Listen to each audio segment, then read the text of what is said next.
Hello, and thank you for taking a little time for this session. My name is Manik Washnuk, and I am the Safeguarding Coordinator for the Archdiocese. When we talk about safe environments, we are really talking about the kind of communities we want our parishes to be.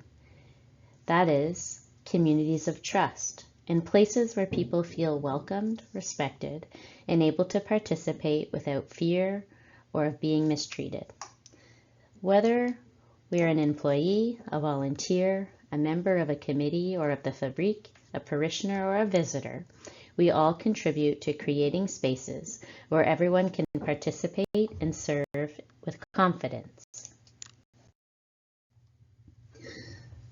The policy on psychological harassment helps us to live out the gospel in our daily relationships. We are called to be peacemakers, to love one another, and to treat each person with dignity. This policy helps us put these values into practice in the everyday life of our communities. It also responds to the requirements of Quebec's Act respecting labor standards, which sets out important obligations for all workplaces and parishes across the province. It helps us meet those responsibilities in a clear and consistent way. And so, the primary focus is on prevention and creating an environment where we respond well to disagreements, to conflict, and to those more difficult moments that sometimes arise. It helps us to foster healthy relationships where we continue to speak with respect, to listen with patience, and address concerns before they become harmful. Ultimately, it's about understanding the part we have to play in supporting our shared mission. So what exactly is meant by psychological harassment? Well, according to the province's labor standards, psychological harassment can involve words, gestures, or behaviors that are unwanted, that are repeated, or in some cases, one incident that is particularly serious, that undermine a person's dignity, and that create a harmful environment. So this might look like someone being repeatedly left out, humiliated, discredited, perhaps threatened, or prevented from speaking, or even participating. When certain behaviors continue and begin to affect a person's dignity, well-being, or sense of safety, we must pay attention. Sometimes it's obvious, though sometimes it can be a little more subtle. That's why being attentive to how we treat one another is so important. Of course, the Archdiocese, priests, and parish fabriques have particular responsibilities. That means when a concern is brought forward, it must be taken seriously and addressed promptly, with the necessary measures taken to respond to the situation. But creating a respectful environment is something we all contribute to.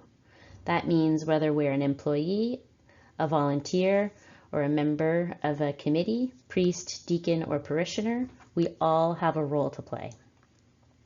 Prevention happens in the everyday things. How we speak to one another, how we listen when we disagree, whether we make room for different voices, and how we respond when we see someone being treated poorly. We each help shape the culture of our parish. Through these everyday actions, we can create communities where people know they will be treated with dignity, respect, and care.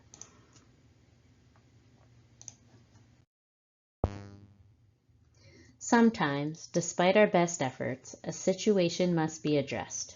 When that happens, it is important to follow the clear, fair, and confidential process. Whenever possible and appropriate, the first step is to always encourage dialogue. Sometimes a conversation can go a long way. A conversation between the people involved can help clarify what happened, can lead to mutual understanding and to respectful resolution. Taking a little time away before coming together to talk through a situation can make all of the difference. Though, when that is not possible, or when a conversation doesn't resolve the situation, the concern can then be brought to the Vicar General. Someone would then be appointed to listen, to understand what has happened, to meet with those involved, and to recommend next steps. In some situations, particularly when a member of the clergy is involved or when the situation cannot be resolved at the parish level, the process then moves to the diocesan level. A similar process is followed, and recommendations are ultimately made to the Archbishop. Throughout the process, the goal is to understand what happened, to bring harmful behavior to an end, and help restore a healthy environment. Therefore, the cooperation of everyone is important and essential to that process.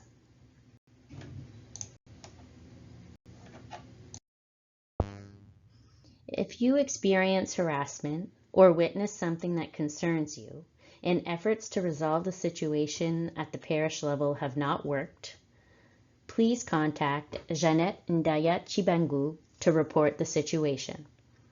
She can help guide you through the next steps. And she can be reached at 819-771-8391 at extension 310 for a confidential conversation. Or you can always reach out to her by email.